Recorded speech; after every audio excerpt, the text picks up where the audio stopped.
Welcome back to the channel. Today's review is on the Lake Country Pad Washer System 4000. So I purchased the Lake Country Pad Washer System 4000 from Clean and Shiny, and as you can see here, I've just taken the top housing of the bucket off, giving it a quick rinse to empty any remnants or precipitation left in the bucket, and then filling it up with water. Filled it up with approximately around about 9 litres of water, as you'll see.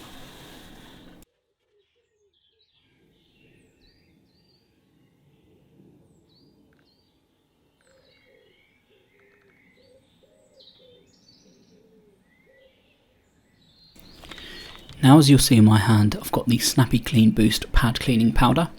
So the next step will be to empty the contents of this packet and pour it into the bucket. Following on from that, giving it a nice stir so that the solution mixes with the powder, and this solution is basically going to form the cleaning solution for the pads.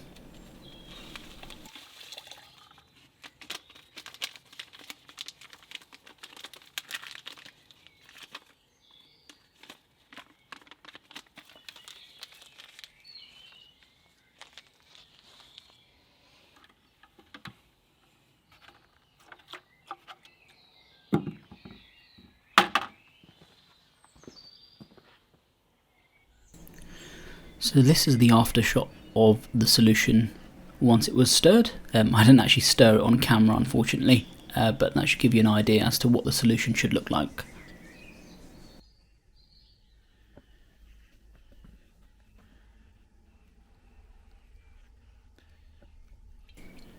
The next step is now to place the housing back on the bucket. In this next shot, you'll see the polishing pads that I cleaned during filming this video.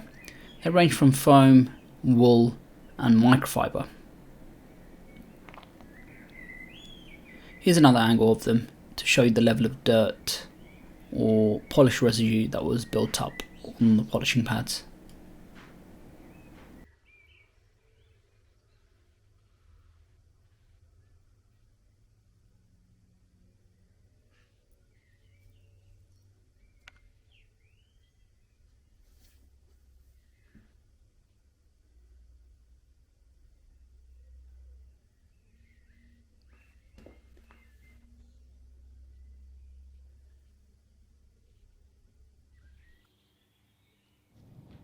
Right, now it's finally time to show the Lake Country Pad Washer System 4000 in action.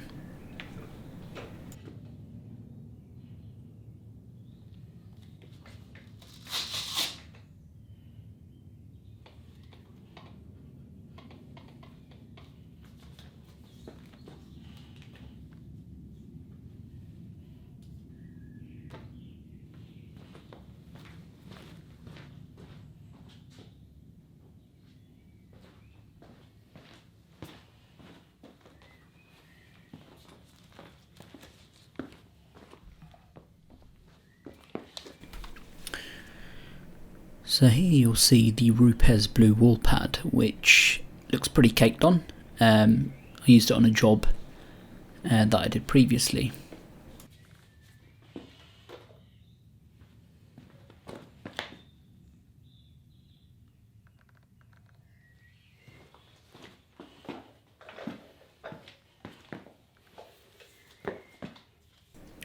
So what you'll see here now is that I'm priming the pad with solution from the bucket, which is what we created earlier. I'm then running the machine on speed setting 1 across the top of the bucket, as there is various rivets, and this is to purely agitate the fibres on the pad, and this in turn causes the sort of caked on polish residue to be removed from the polishing pad. After cleaning the pad, it's then time to air up the pad.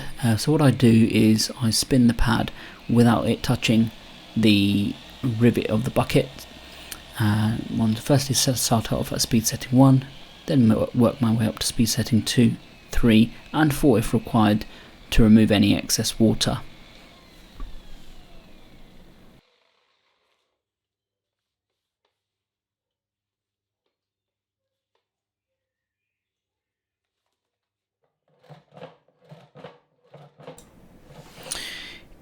In this case, I felt the pad could do with a bit more cleaning, so I'll put it back in for another set. So prime the pad again and then agitate again on the top surface of the bucket.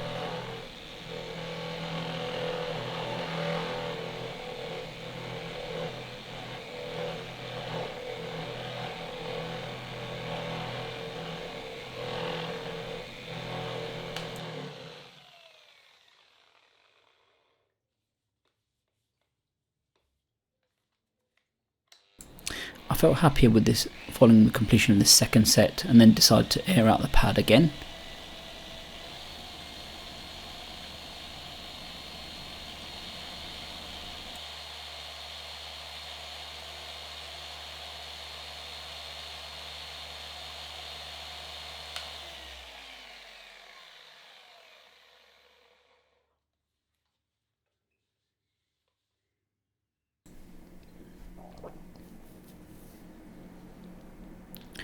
So upon second inspection of the pad, I was much happier with the cleanliness of the pad. You might also notice my glove is dry. I then gently rub the glove on the pad like so. And you'll notice how there is still some moisture left in the pad. So in essence, the pad washer doesn't completely remove all the moisture from the pad, and you will need to let the pad air dry for a bit.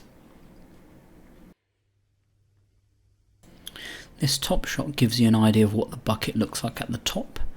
You'll see these are the rivets that you can see all around the circumference of the bucket. In the middle you have the, how can I put it, it's like a fountain. You just press on the centre section and solution is expunged from tiny little pores into the polishing pads.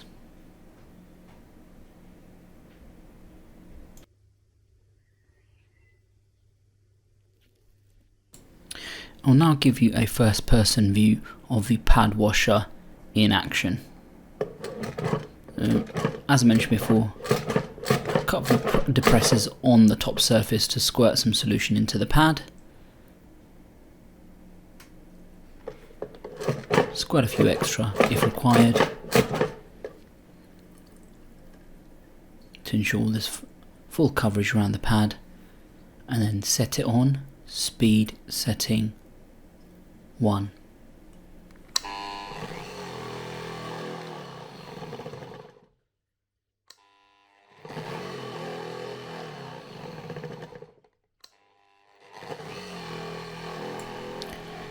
As you can see, there's milky solution being released from the pad, so you know that the pad washer is actually doing its job and expunging all of that baked on residue out from the pad.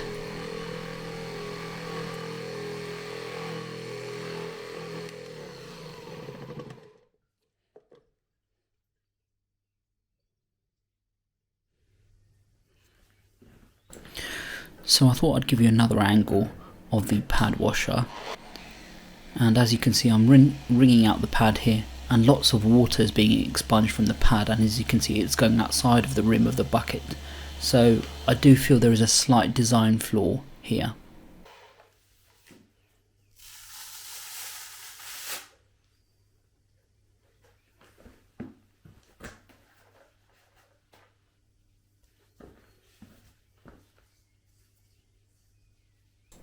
However, as you'll see shortly, it does a pretty good job of cleaning the pad.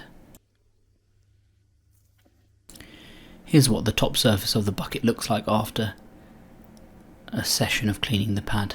You'll see all that milky residue still remains on the top.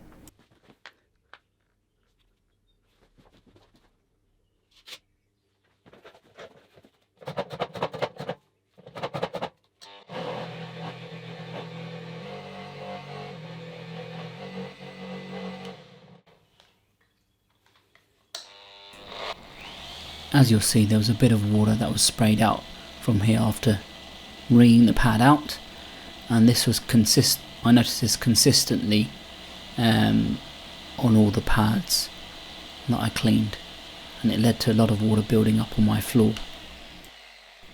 In this next clip you'll see the amount of water that built up on the floor. It must be noted that that previous shot was as a result of cleaning approximately 12 to 15 polishing pads.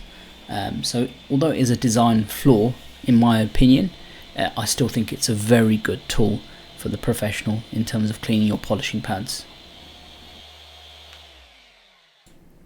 And you'll see here on my jogging bottoms the amount of water that sprayed on my leg after pretty much completing the cleaning of all my pads. Now it's time to show you what the bucket collected as a result of cleaning all those pads. So that's the top of the bucket, which you've seen previously.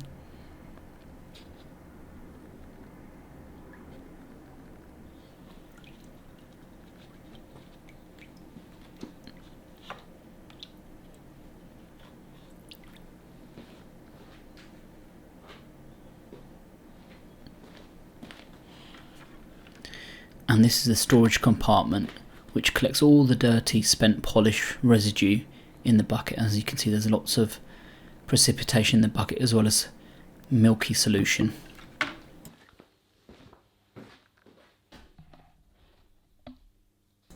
Here's another angle of the milky solution.